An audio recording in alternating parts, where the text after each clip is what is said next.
Hello, I am Akash Ranjani and welcome to my channel dream life transformation. हमने पिछले कुछ videos में मेमोरी टेक्निक्स के बारे में बात की कि हम चीज़ों को आसानी से कैसे याद रख सकते हैं, लंबे समय तक कैसे याद रख सकते हैं और पढ़ाई को मज़ेदार कैसे बना सकते हैं। आज हम बात करेंगे किसी पैराग्राफ को कैसे याद करेंगे।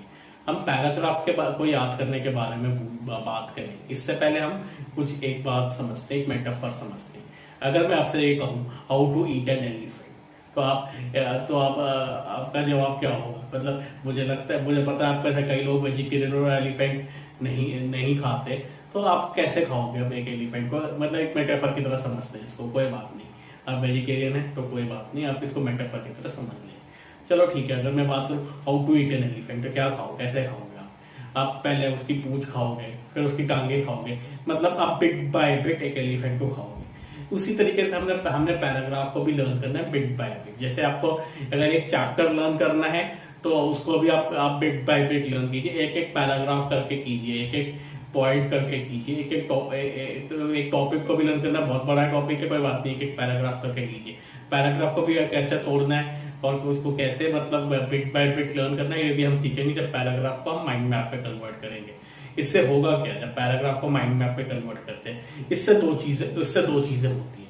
एक तो कि पैराग्राफ में बहुत सारी चीजें ऐसी होती हैं जो मतलब फिलर्स की तरह होती है, जैसे कुछ वर्ड्स होते हैं जो मतलब एक्चुअली जैसे वो हैवी कर देती है पैराग्राफ को। तो जैसे कि अगर आप कहें कि पैराग्राफ का जैसे आपको बाल्टी है, उसके अंदर कुछ मछलियां है, उसके अंदर पानी भी है, तो आप उसमें से सिर्फ मछलियां निकाल दीजिए, आप पानी को फेंक दीजिए। आप क्यों बाल्टी लेकर घूम रहे हैं जब मछलियां चाहिए आपको? तो वही चीज हम माइंड मैप में करेंगे।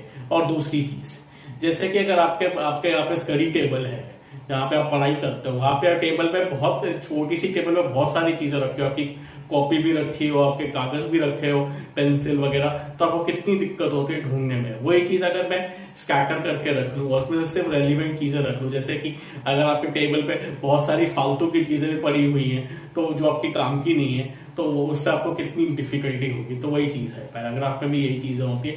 हम तो पहले उसमें से सिर्फ रेलिवेंट चीजें निकालेंगे और उसको स्कैटर कर देंगे माइंड मैप बना के।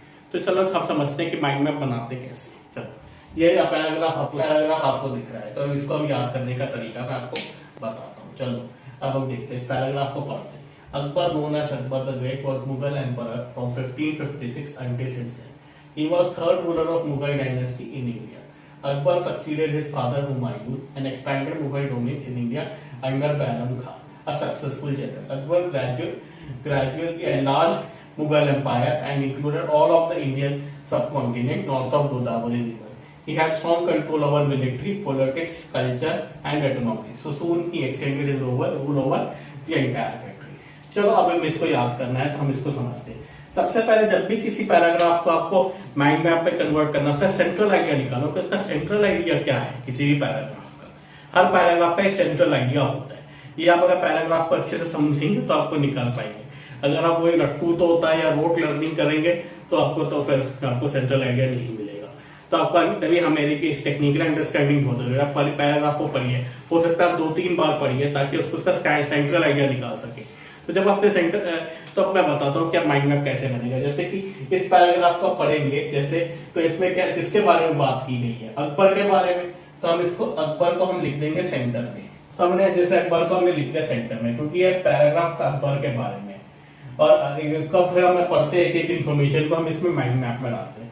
Akbar known as Akbar the great, तो आपको यहीं पे आप कर सकते हो अकबर द ग्रेट आप लिख सकते हो अगर आप यहीं पे, तो ठीक है। अब हो गया कि अकबर द ग्रेट हो गया।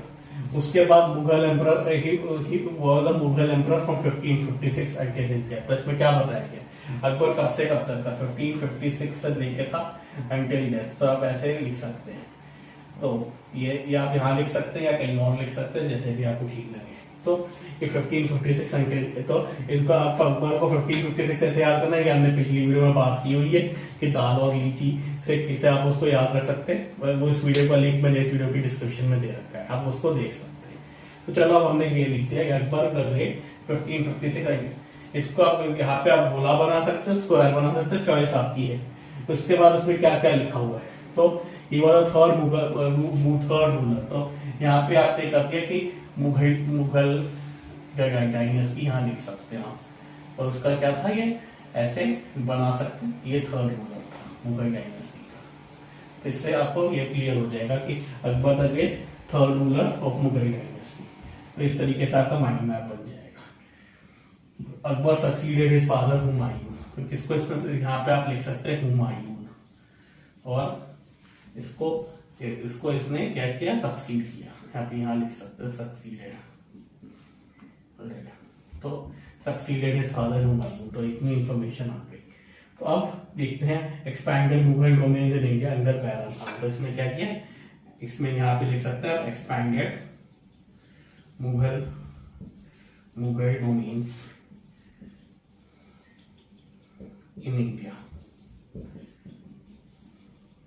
यहाँ पे आप इसको कर सकते हैं अंडर बैरम खान। और ये बैरम खान कौन था, सक्सेसफुल जनरल। यहाँ पे आप लिख सकते हैं सक्सेसफुल जनरल। तो इस तरीके से आप इसको याद कर सकते हैं। ये मैं माइंड मैप आप बना रहा हूँ, आप अपने हिसाब से जैसे भी चाहे आप बना सकते हैं इस माइंड मैप को। उसके बाद ग्रेजुअली लार्ज मुगल एम्पायर। तो इसने क्या किया, फिर बाद में लिख सकते हैं एनलार्ज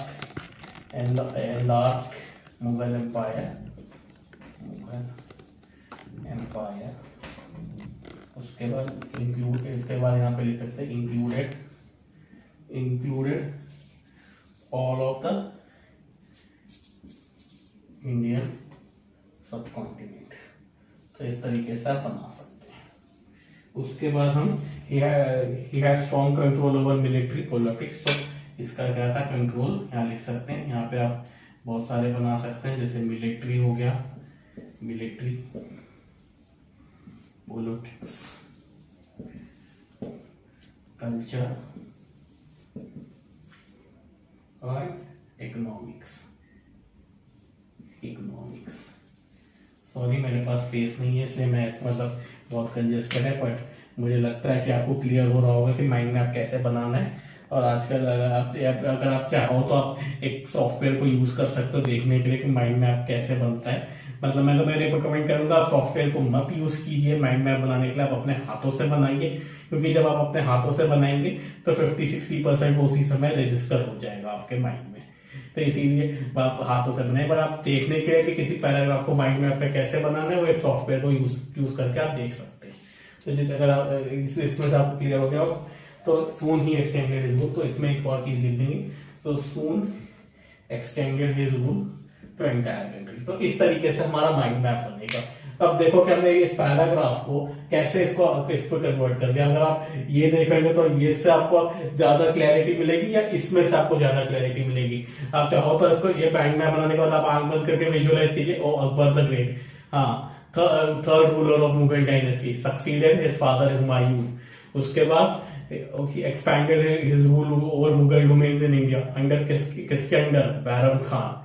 वो क्या क्या था, बैरम खान सक्सेसफुल जनरल। इस तरीके से आप इसको विजुअलाइज कर सकते हैं, जैसे कि आंख बंद करके आप इसको विजुअलाइज कर सकते हैं जैसे आप माइंड मैप बना देंगे। तो अब आपको ये पैराग्राफ के वजह माइंड मैप याद करना रिवीजन में भी आसान है।